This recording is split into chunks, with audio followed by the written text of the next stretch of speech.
My name is Jason, 35 years old, a software engineer raising two amazing kids, Emma, 8, and Liam, 6, mostly on my own since the divorce. For years, my family claimed there was no room for my children at holiday gatherings, while my sister Rebecca's twins and their massive Saint Bernard always found space at the table. I stayed silent, maintaining the peace, creating our own traditions. But everything changed this year when I purchased a luxury penthouse in Manhattan. Before I continue this story, where are you watching from? Drop your location in the comments, hit that like button, and subscribe to hear how my family suddenly found plenty of room in their hearts when they saw my new address. I grew up in a middle-class neighborhood in Chicago, where the winters were harsh and family dynamics even harsher. From my earliest memories, it was clear that my sister Rebecca was the golden child. 2 years older than me, she excelled at everything she touched, or at least that's how my parents, Martha and Harold, saw it. Her mediocre piano recitals received standing ovations while my science fair victories barely earned a nod. This wasn't my childish imagination. It was a reality that shaped our family for decades. Despite the obvious favoritism, I pushed forward. I buried myself in computers and coding, finding solace in the logical world of programming, where effort produced predictable results. By 16, I was building websites for local businesses. By 18, I had earned a full scholarship to MIT, an achievement my parents attributed to luck rather than years of dedication. Boston was liberating. For the first time, I was surrounded by people who valued intellect and innovation.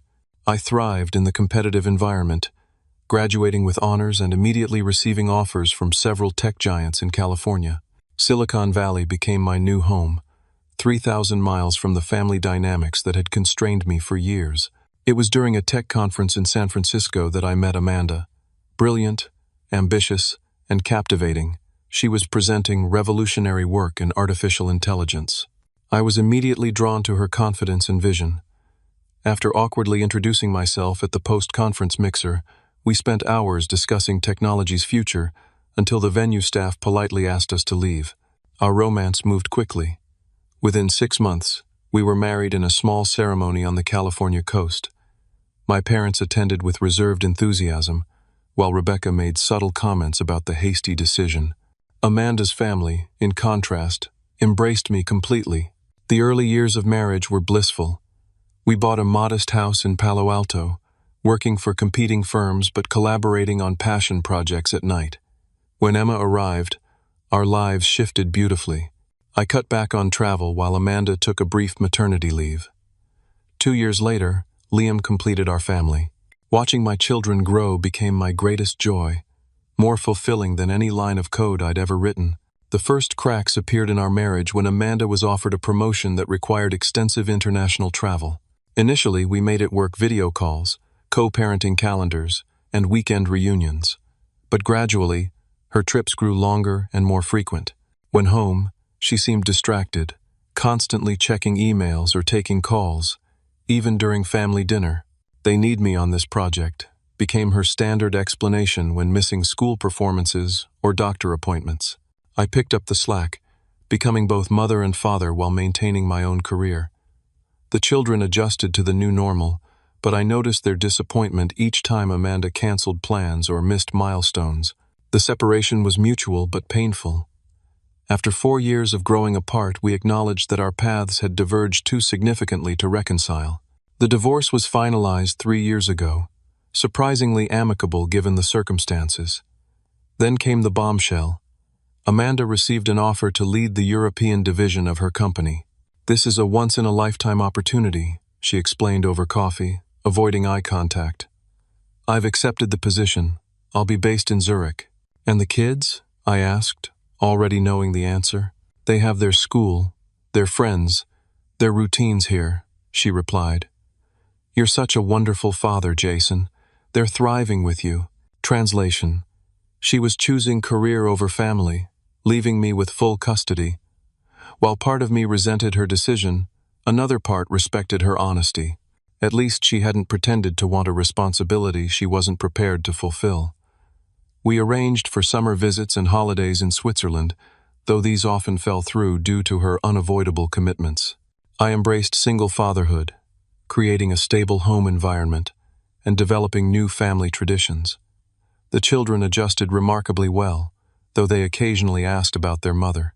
I never spoke negatively about Amanda, believing they would form their own opinions in time. It was during this challenging transition that I experienced the first explicit family exclusion. Thanksgiving was approaching, and my parents had recently moved to a larger house in a Chicago suburb. Naturally, I assumed we would all gather there for the holiday. About Thanksgiving, my mother said during our weekly call, her voice unusually hesitant, "We're thinking it might be best if you came alone this year. There's just no room for the kids with Rebecca's family staying over." I was stunned into silence, then managed to ask, "No room? In the new house? It has 5 bedrooms, Mom." "Well, yes, but Rebecca's twins need their own space there at that age, and with their dog, it would just be too crowded. You understand, don't you? It would be nice to have adult time anyway." I didn't understand at all. My children were well-behaved, quiet, and took up minimal space. But rather than argue, I simply said I'd think about it. After hanging up, I sat in my kitchen, staring at the calendar, wondering how to explain to my kids why they weren't welcome at their grandparents' house for Thanksgiving. That first rejection caught me completely off guard. I remember standing in my kitchen, phone still warm in my hand, trying to process what had just happened. My mother's words echoed in my mind. "There's just no room for your kids." At first, I genuinely believed it might be a legitimate space issue. Perhaps my parents' new house wasn't as spacious as I'd imagined. Maybe Rebecca's twins had special requirements I wasn't considering. I wanted to give my family the benefit of the doubt. After arranging for Mrs. Peterson, our elderly neighbor who adored my children, to babysit for the Thanksgiving weekend, I made the trip to Chicago alone. The 6-hour flight gave me plenty of time to rehearse what I'd say to my parents about the exclusion of their own grandchildren. But when the taxi pulled up to their new suburban address, my justifications evaporated. The house was enormous, a sprawling 2-story colonial, with a 3-car garage and extensive grounds. This wasn't a cozy bungalow with limited quarters. It was a small mansion with more than enough space for multiple families. My mother greeted me with her typical perfunctory hug, immediately launching into a commentary about my travel-wrinkled clothes and apparent weight loss. My father offered a firm handshake before returning to the football game, blaring from his massive new television. Neither asked about Emma or Liam. Then I heard the thundering footsteps of Rebecca's 9-year-old twins, Tyler and Tiffany, racing through the house screaming at top volume.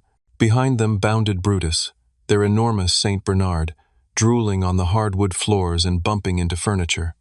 Rebecca trailed after them, offering token settle-downs that did nothing to curb their behavior.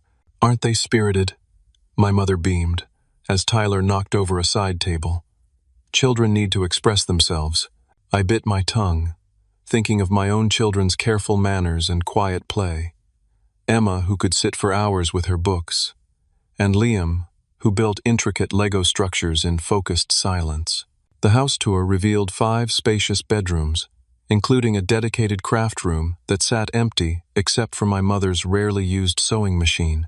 Tyler and Tiffany each had their own bedroom, decorated extensively with expensive furniture and the latest gaming systems. Brutus had a dedicated dog room with a custom-built bed and an array of toys.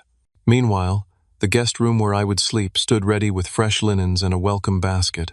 I counted the spaces in my head. My parents' master suite, 2 rooms for the twins, my guest room, the craft room, plus 2 convertible sofas in the basement recreation area. There was easily enough space for Emma and Liam to stay comfortably, even with the entire circus of Rebecca's family and residents. Dinner that evening was an exercise in restraint. Rebecca dominated the conversation with tales of her husband, Derek's latest promotion, the twins' alleged academic achievements, despite evidence to the contrary in their recent report cards, which were prominently displayed on the refrigerator, and lengthy anecdotes about Brutus's popularity at the local dog park. "We're thinking of getting another Saint Bernard," Rebecca announced over dessert. "Brutus needs a companion." "What a wonderful idea," my mother exclaimed. "This house could definitely use more love and energy." I nearly choked on my pumpkin pie. The house apparently had room for a second 180-pound dog, but not for my 2 small children. Throughout the meal, My parents lavished attention on the twins, presenting them with early Christmas gifts, expensive tablets, that the children immediately began fighting over. I received a pair of socks. "We thought you could use something practical," my father explained with a shrug. That night, after everyone had gone to bed, I sat alone in the guest room and video called Emma and Liam. Their faces lit up the screen, both talking at once about their day with Mrs. Peterson, the cookies they'd baked, the holiday movie they'd watched. "When are you coming home, Daddy?" Liam asked, his small face serious. "Day after tomorrow, buddy. And guess what? We're going to have our own special Thanksgiving dinner when I get back, with all your favorite foods." "Will Grandma and Grandpa ever want to see us?" Emma asked, her perceptiveness catching me off guard. "They didn't even want to talk to us on the phone today." I swallowed hard, fighting back sudden tears. "Of course they do, sweetheart. It's just complicated right now. But we have each other, and that's what matters most." After ending the call, I lay awake for hours, listening to the occasional barking of Brutus and the midnight raiding of the refrigerator by the twins. In the room next door, I could hear Rebecca and Derek laughing about something, their voices carrying through the supposedly soundproof walls. I thought about the obvious lie, "no room," and wondered why my parents couldn't have simply been honest. Was it easier to claim a space issue than to admit they preferred one set of grandchildren over another? Or was Rebecca pulling strings behind the scenes, ensuring her family received all the attention and resources? The drive back to the airport 2 days later was a relief.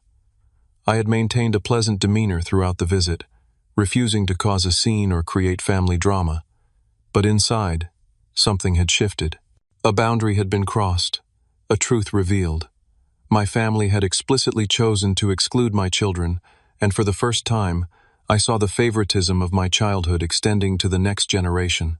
As the plane lifted into the clouds above Chicago, I made a silent promise to Emma and Liam. They would never again have to wonder why they weren't good enough for their grandparents' home. I would create such a rich, loving environment for them that they would never feel the sting of rejection I had experienced my entire life. I just didn't realize then that this Thanksgiving rejection was only the beginning of a pattern that would continue for years to come. What started with that Thanksgiving exclusion quickly became a predictable pattern. Christmas arrived just 4 weeks later, and I naively hoped the holiday spirit might prompt a more inclusive invitation. About Christmas, my mother began during our December call, using the exact same hesitant tone she'd employed for Thanksgiving. "We're doing a small gathering this year. Rebecca's family will be staying over, and you know how hectic it gets with the twins. Perhaps you could come for just Christmas Eve dinner, alone." This time, I pushed back gently. "Mom, Emma, and Liam really want to see their grandparents for Christmas. They're asking about you." A long pause followed. "Well, it's just that the house gets so crowded during the holidays. All the gifts, the decorations, and Brutus gets anxious with too many people around." "My children are people, Mom, not inconveniences." "Don't be dramatic, Jason. No one said they were inconveniences. It's just not good timing. Maybe Easter would be better." But Easter brought the same excuses.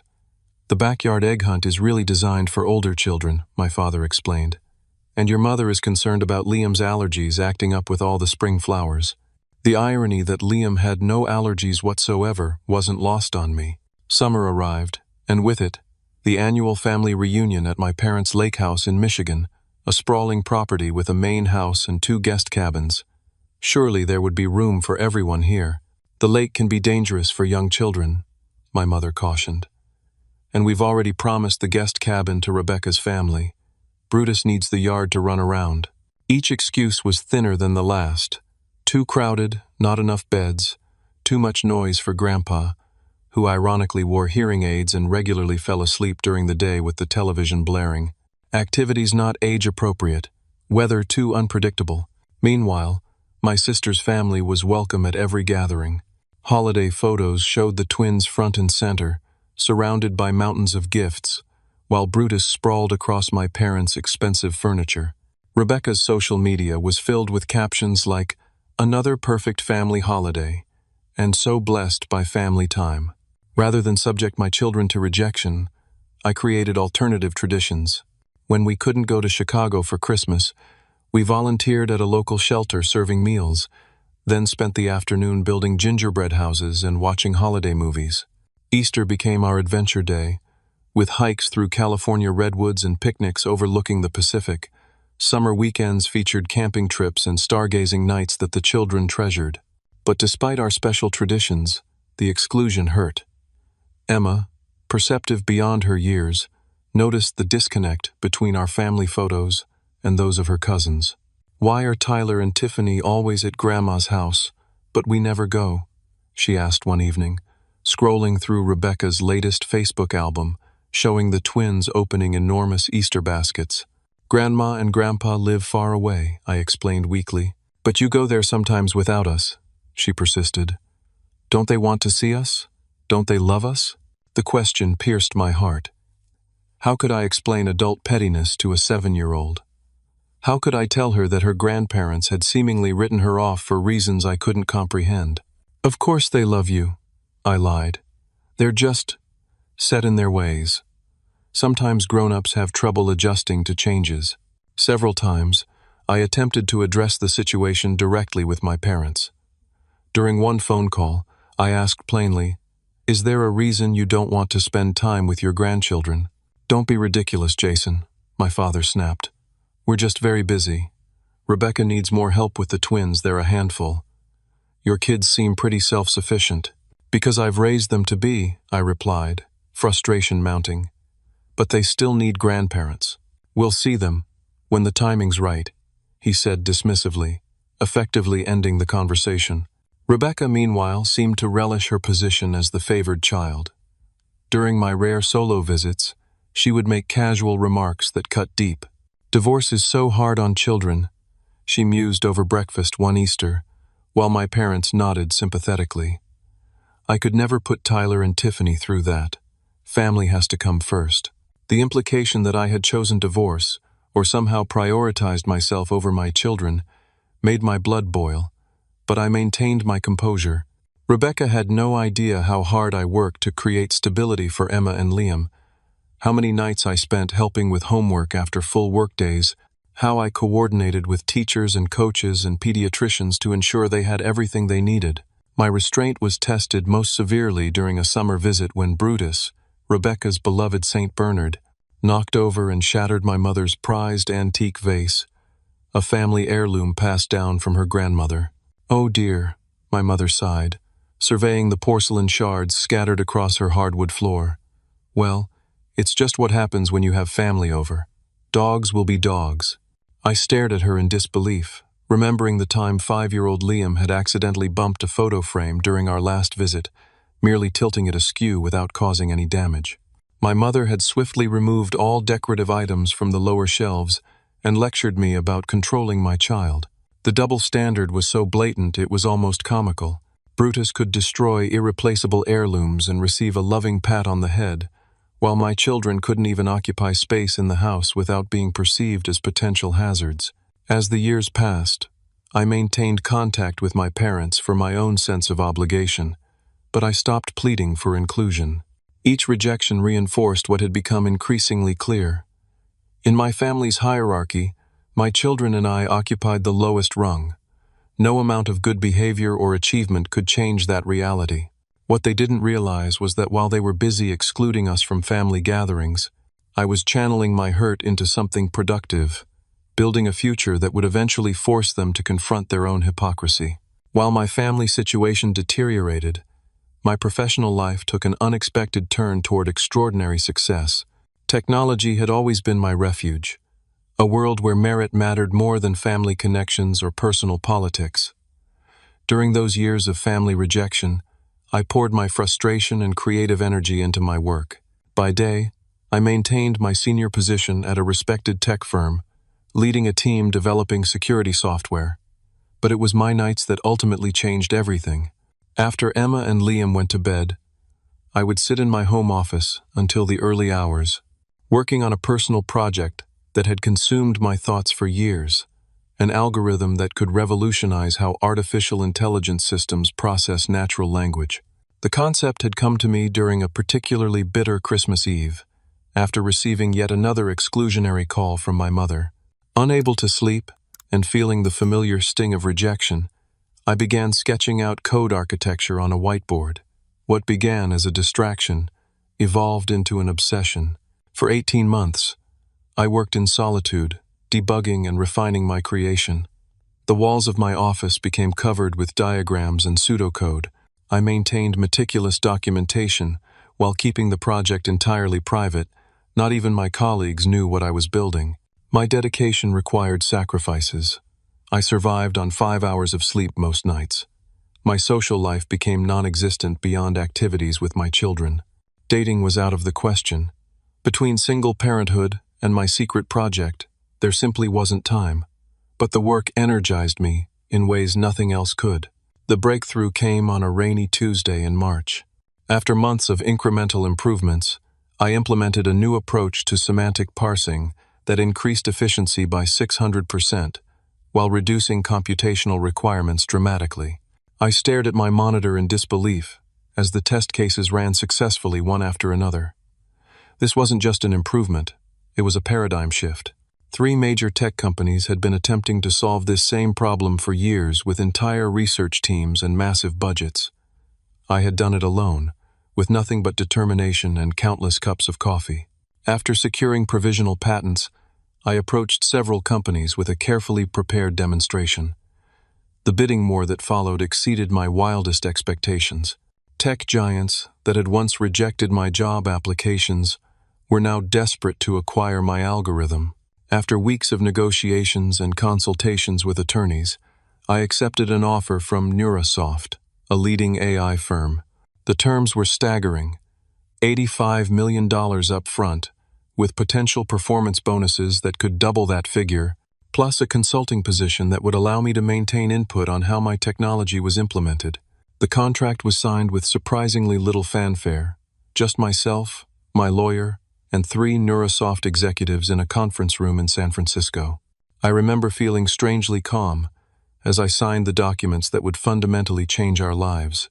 The Neurasoft CEO shook my hand firmly and said, "You've created something that will transform the industry, Jason." For 48 hours I told no one. I needed time to process this seismic shift in my circumstances. On the 3rd day, I sat Emma and Liam down for a family meeting. "I have some news," I began carefully. "My work project has been successful, more successful than I expected." "Did you get a promotion, Daddy?" Emma asked. "Something like that," I smiled. "It means we're going to have some changes in our lives. Good changes, but changes nonetheless." I explained in child-appropriate terms that we would be moving from our modest California apartment to New York City. I showed them pictures of Manhattan, Central Park, and the Museum of Natural History. Their excitement grew with each image. "Will we live in a tall building with an elevator?" Liam asked, bouncing in his seat. "Actually, yes. I found a special place for us to live. It's called a penthouse, and it's at the very top of a building near Central Park." Their eyes widened as I showed them photos of what would become our new home. A 5,000 square foot luxury penthouse with panoramic views of the city, 5 bedrooms, a media room, and a private roof garden. "Is this really going to be OUR house?" Emma whispered, staring at the images in disbelief. "It really is," I confirmed. "We'll move at the end of the school year, so you can finish with your friends here, and we'll come back to visit California sometimes." The following weeks were a whirlwind of activity. I worked with a realtor to finalize the purchase of the penthouse. I hired an interior designer who specialized in family-friendly luxury spaces to prepare our new home. I researched the best private schools in Manhattan and secured spots for both children. Through it all, I maintained my routine at work, giving proper notice and training my replacement. Few of my colleagues knew about my windfall. I preferred to leave quietly without fanfare or jealousy. Most importantly, I said nothing to my family about these developments. My parents and Rebecca continued their pattern of exclusion, unaware that our circumstances had dramatically changed. As summer approached, with the children finishing their school year in California, I began planning for the holiday season ahead. For years, we had been unwelcome guests at family gatherings. This year would be different. This year, we would be the hosts. The penthouse was ready by early November, a spectacular space combining luxury with warmth. The designer had created personalized bedrooms for Emma and Liam that reflected their interests and personalities. The living areas were elegant yet comfortable, with child-friendly features cleverly integrated into the sophisticated design. Emma squealed with delight when she saw her room, decorated in shades of blue and silver with a reading nook overlooking the park. Liam ran circles around his space-themed bedroom, with its ceiling designed to resemble the night sky, complete with accurate constellations that glowed in the dark. The kitchen was a chef's dream, with top-of-the-line appliances and enough counter space to prepare feasts. The formal dining room could comfortably seat 14, with floor-to-ceiling windows offering breathtaking views of the city skyline. As we settled into our new life, I considered how to approach the upcoming holidays. For the first time in years, I found myself in a position of strength. No longer would we be the unwanted relations, begging for inclusion. This time we would extend the invitation. With Thanksgiving just weeks away, I casually called my mother on a Sunday afternoon. "I was thinking," I said conversationally, "that we might try something different for Christmas this year." "Oh?" she replied, caution evident in her voice. "Yes, the kids and I would like to host the family in New York. We've recently moved, and we have plenty of space for everyone." There was a long pause. "New York? When did you move to New York? And what do you mean by plenty of space? You've always lived in apartments." "Things have changed," I said simply. "We'd love to have you, Dad, Rebecca, Derek, and the kids stay with us for the holiday. Brutus too, of course." The uncertainty in her voice was palpable. "Well, I don't know, Jason. Your father and I usually host Christmas. It's tradition. Traditions can evolve, Mom. Think about it and let me know. We'd really love to have everyone here." I could practically hear the wheels turning in her head, weighing the disruption against her curiosity about our new circumstances. I ended the call before she could press for more details, leaving her to wonder exactly what changes had occurred in our lives. Later that week, my father called back. "Your mother and I have been talking about your Christmas invitation," he began. "And?" I prompted when he hesitated. "We're concerned about accommodations. New York apartments can be quite cramped.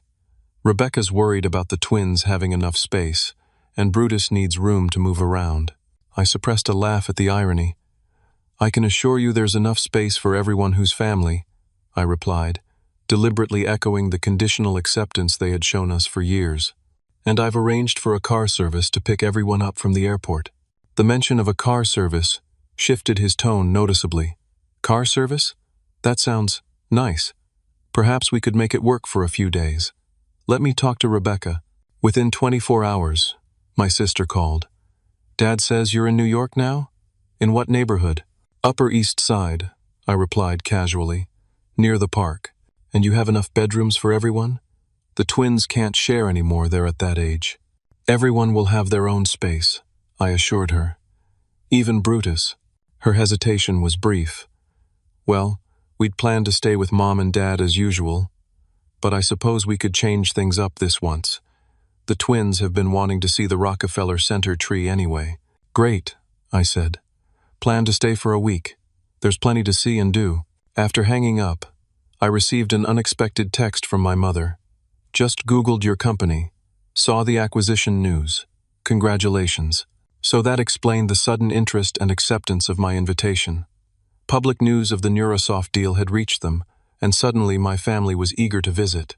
The transparency of their motivation was both predictable and disappointing. Over the next few days, calls and messages poured in. My father wanted to know if we were near any good shopping areas.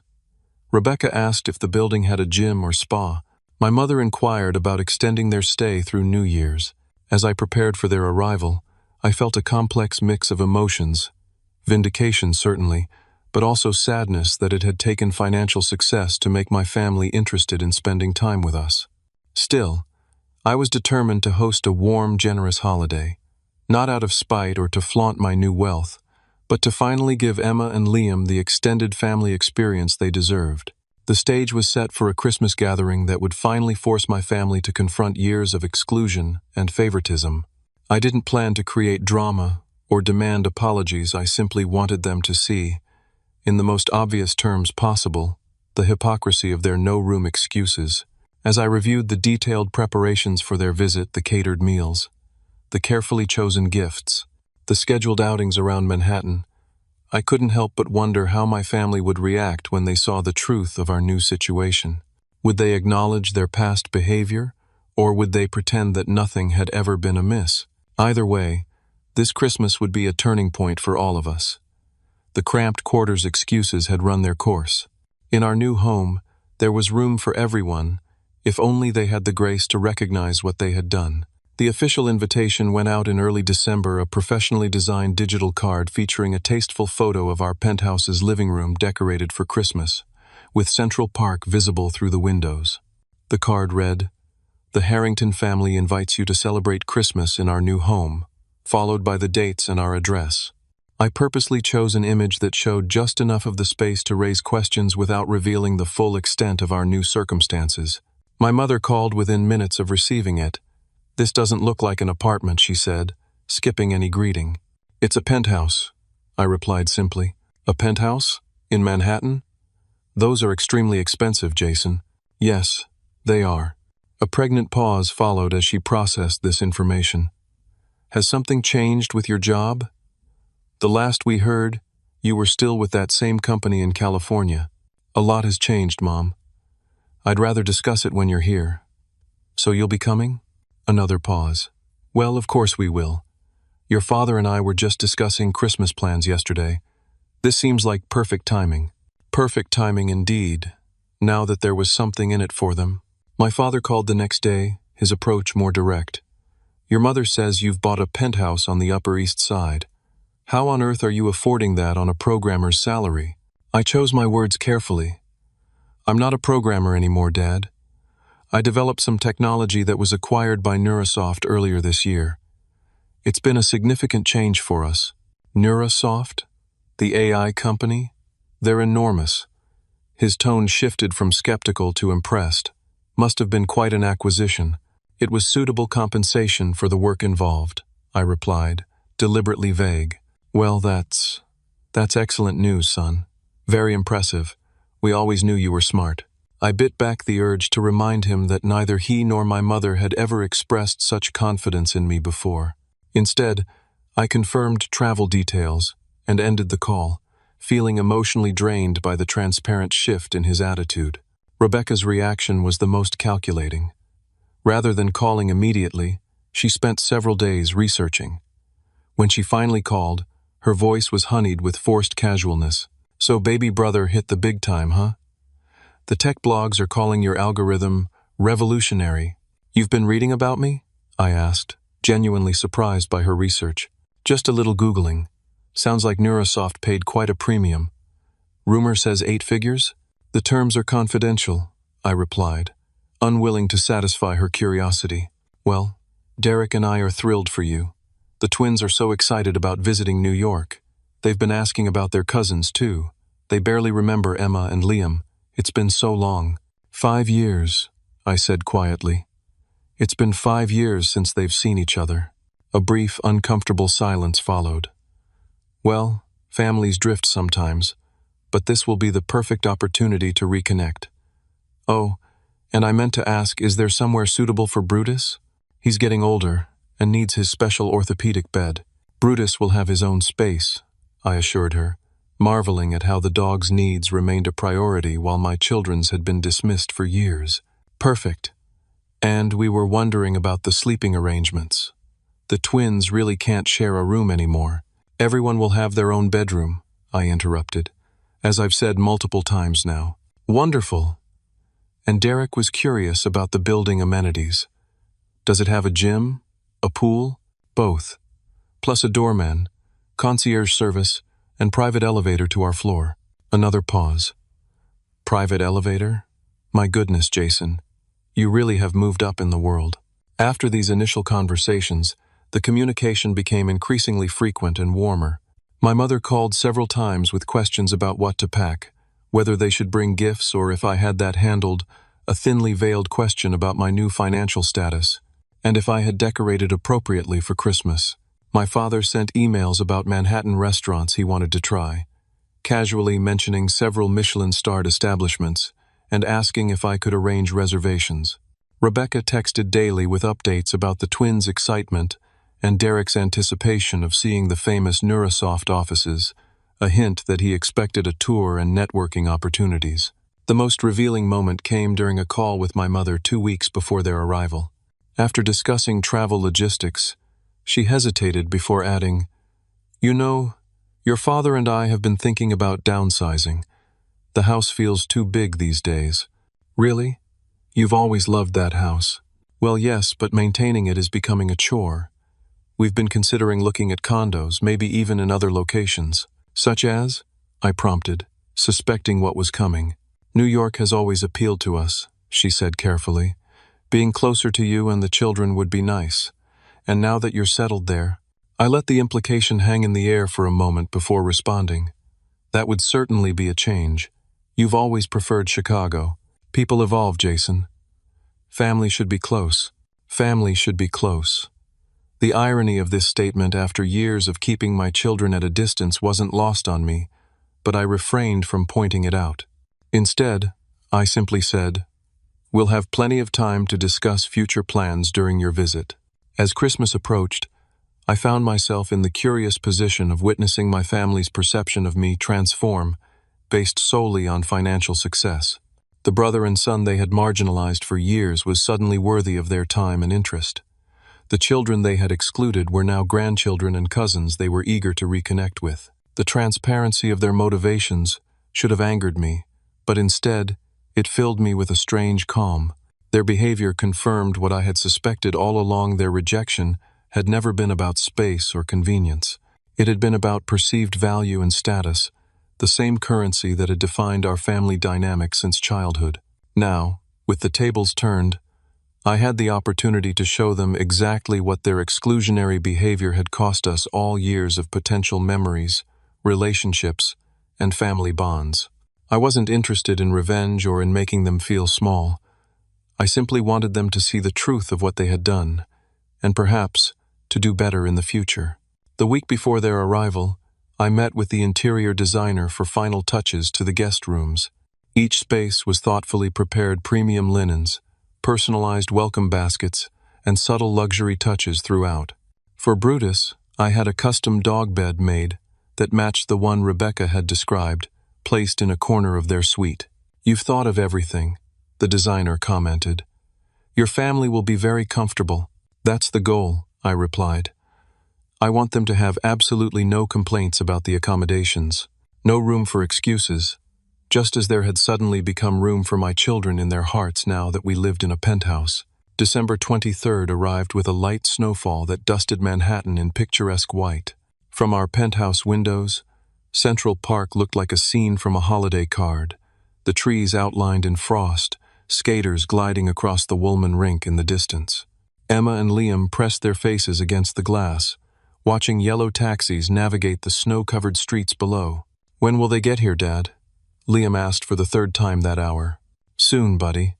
The car service picked them up from the airport 30 minutes ago." I checked my watch, estimating their arrival. "Why don't you both do one final check of the welcome baskets you made for your cousins?"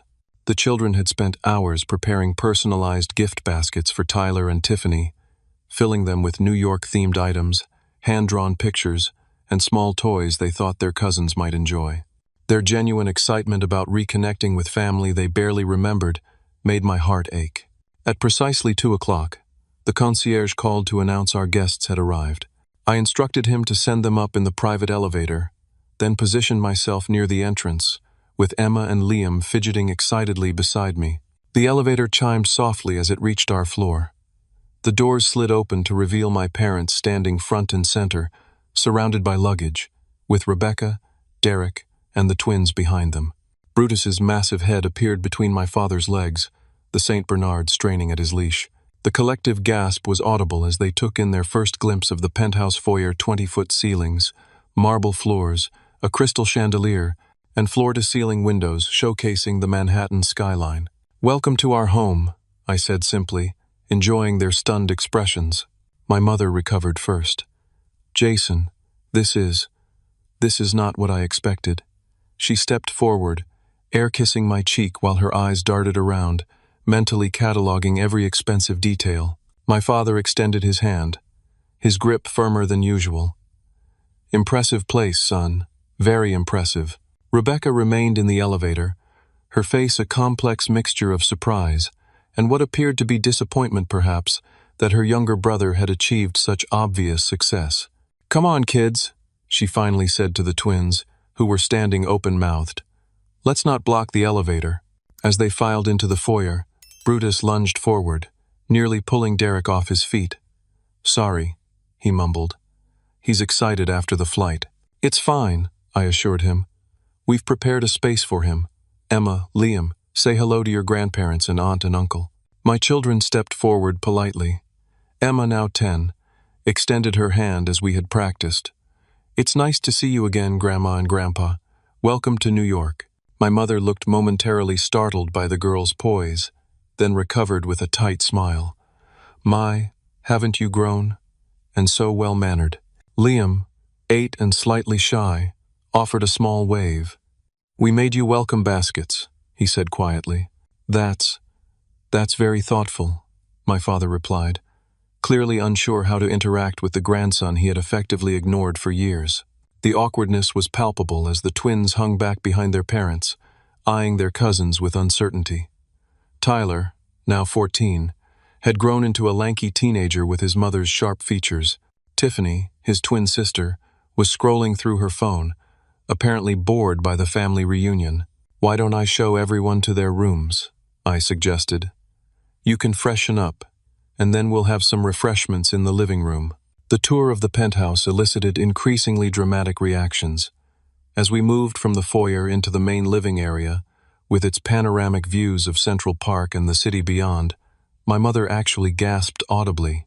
"This must be 5,000 square feet at least," she murmured, more to herself than to me. 5,200, I confirmed casually. Each bedroom reveal brought similar responses. My parents were assigned the largest guest suite, featuring a king-sized bed, sitting area, private bathroom with heated floors, and a balcony overlooking the park. Rebecca and Derek's slightly smaller suite adjoined 2 individual bedrooms for the twins, each decorated age-appropriately. As promised, a plush dog bed awaited Brutus in the corner of their suite. "This is bigger than our master bedroom at home," my father commented, running his hand over the premium bedding in their suite. "We wanted everyone to be comfortable," I replied. "There's plenty of room here." The pointed comment wasn't lost on my mother, whose cheeks colored slightly before she busied herself examining the bathroom amenities. After everyone had settled in and refreshed themselves, we gathered in the living room where a catering staff served hot chocolate and holiday appetizers. Emma and Liam presented their welcome baskets to the twins, who accepted them with awkward thanks before immediately returning to their phones. "This is quite a change from your California apartment," my mother observed, sipping her hot chocolate. "I had no idea tech companies paid so well these days." "It's not about the company," I explained. "I developed an AI algorithm that Neurosoft acquired. The penthouse is just one of the results of that transaction." "Derek works in finance," Rebecca interjected. "He's been following Neurosoft's stock. They've had quite a year since integrating your technology." "It's been mutually beneficial," I acknowledged. My father leaned forward.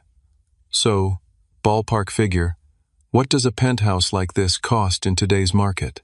"Dad," I said with a smile, "you know it's not polite to ask about money." "We're family," he insisted. "No secrets among family."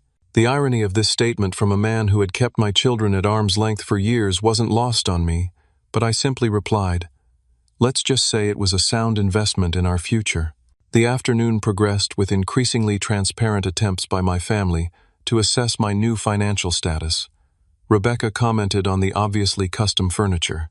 My mother inquired about the museum-quality artwork adorning the walls. Derek asked pointed questions about investment strategies and tax implications of sudden wealth.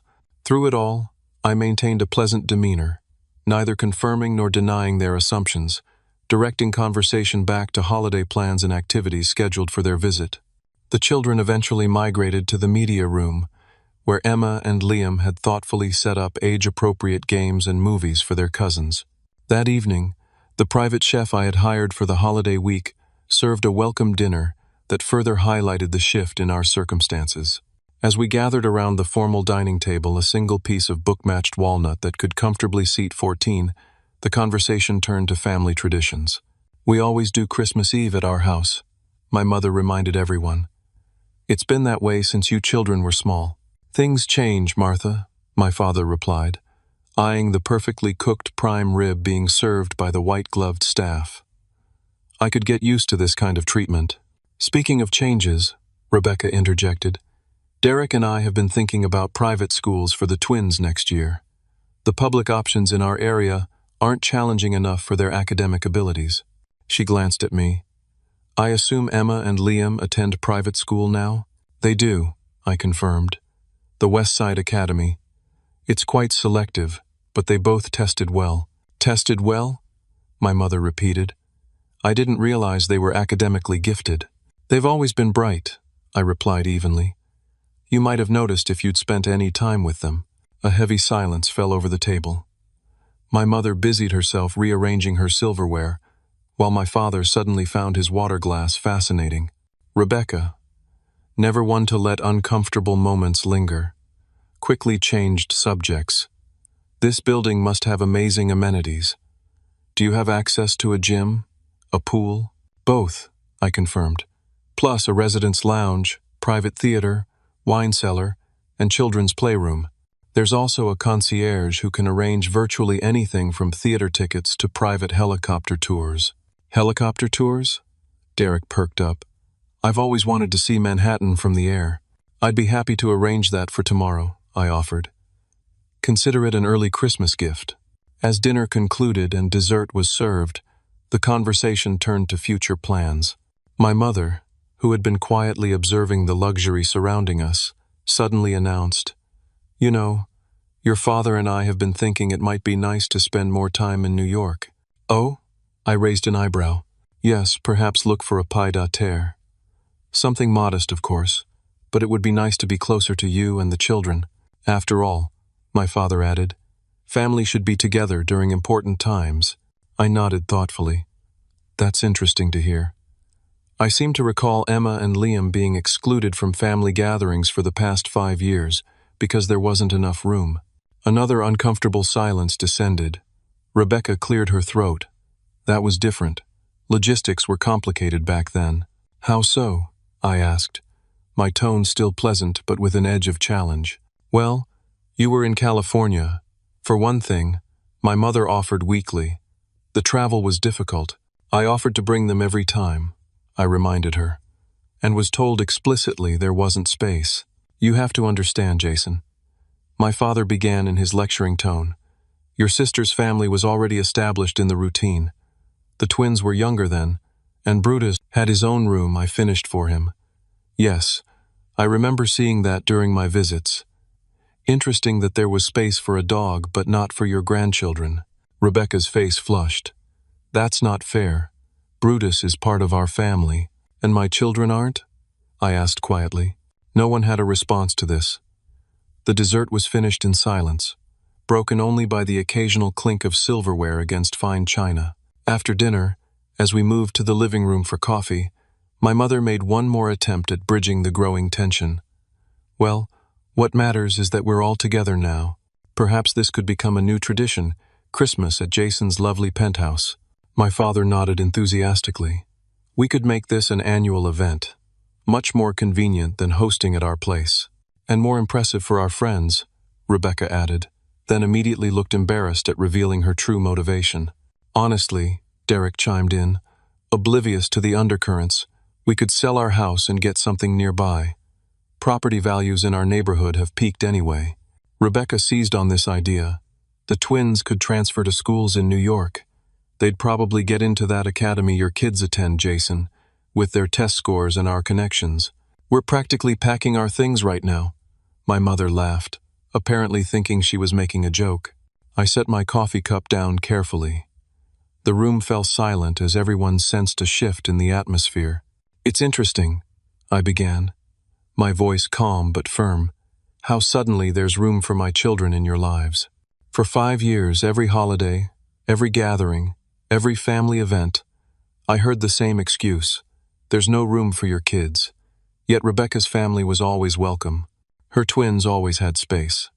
Even Brutus had his own dedicated room. I looked directly at my mother. Do you remember Thanksgiving 5 years ago? You told me the house was too crowded for Emma and Liam. When I arrived, I discovered each of Rebecca's twins had their own bedroom.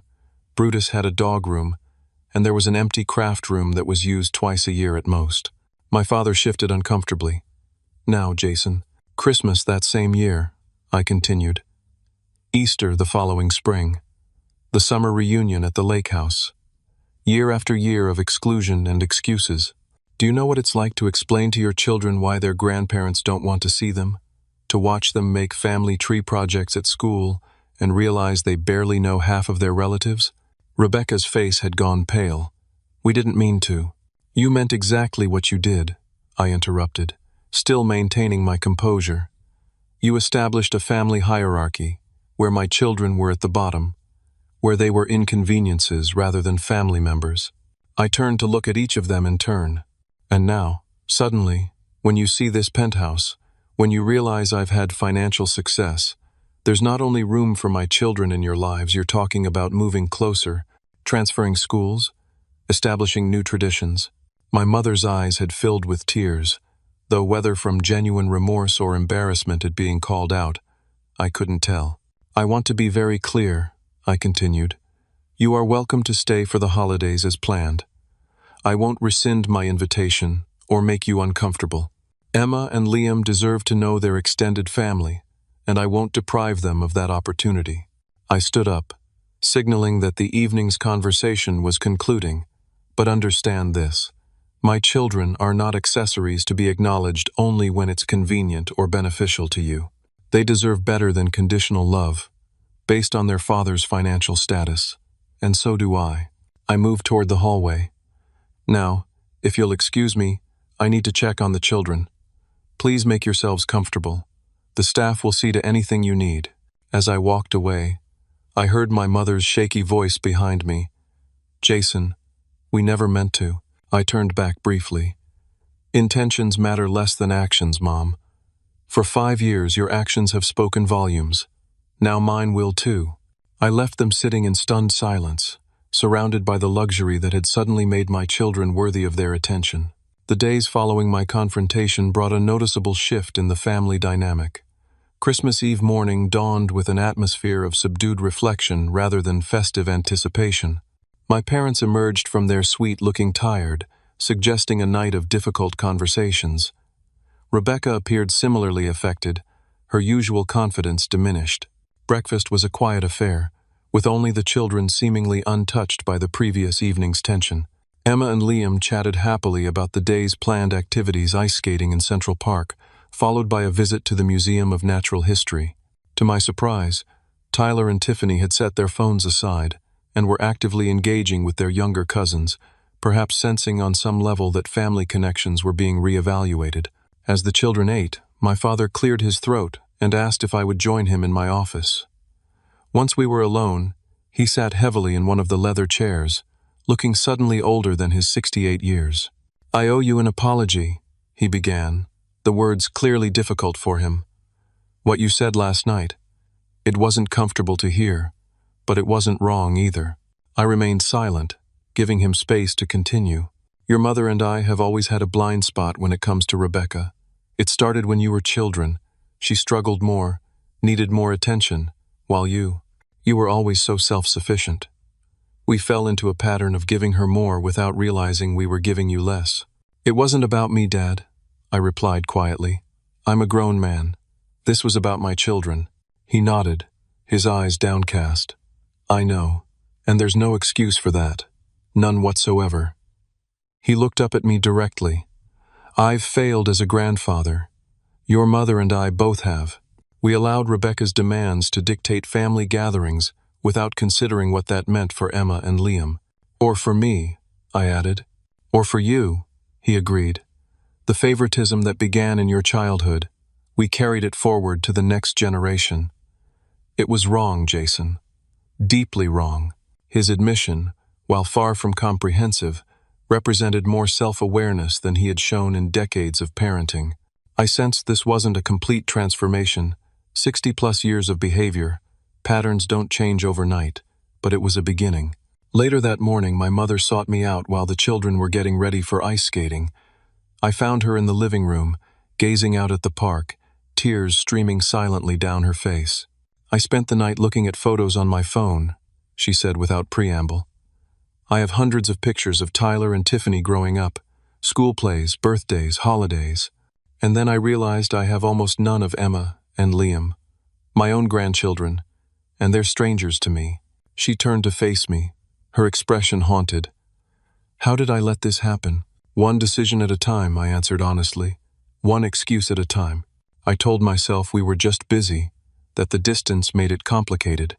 But that was never true, was it? We made time for Rebecca's family despite the same distance. We made room for them, just not for yours.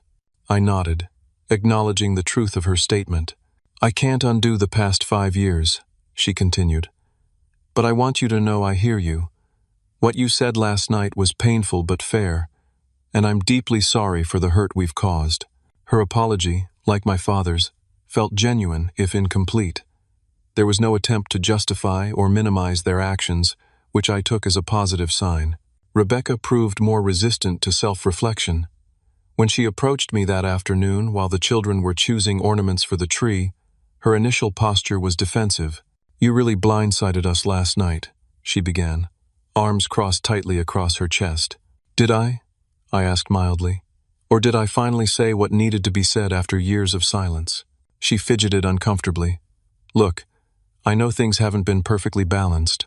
"Perfectly balanced?" I echoed. "Rebecca, your children and dog have been welcome at every family gathering for years while mine were explicitly excluded. That's not an imbalance. It's a complete absence of consideration." Her defenses crumbled slightly. I didn't think of it that way. I just accepted what Mom and Dad said about space limitations. Even though you knew it wasn't true, you saw the same house I did. You knew there was room. She looked away, unable to meet my eyes. I was focused on my own family's needs. I didn't stop to question whether the arrangement was fair to yours. It wasn't a full acknowledgement of her role in the dynamic, but it was something a crack in the wall of entitlement she had built around herself and her family. "Your children deserve to know their cousins," I said more gently, "and Emma and Liam deserve to know theirs. We can't get back the years already lost, but we can do better going forward." She nodded slowly, her posture relaxing slightly. "The twins really like Emma and Liam. They've barely looked at their phones all morning, which is practically a miracle." It was a small olive branch, and I accepted it as such. Christmas Day arrived with a tentative warming of relations.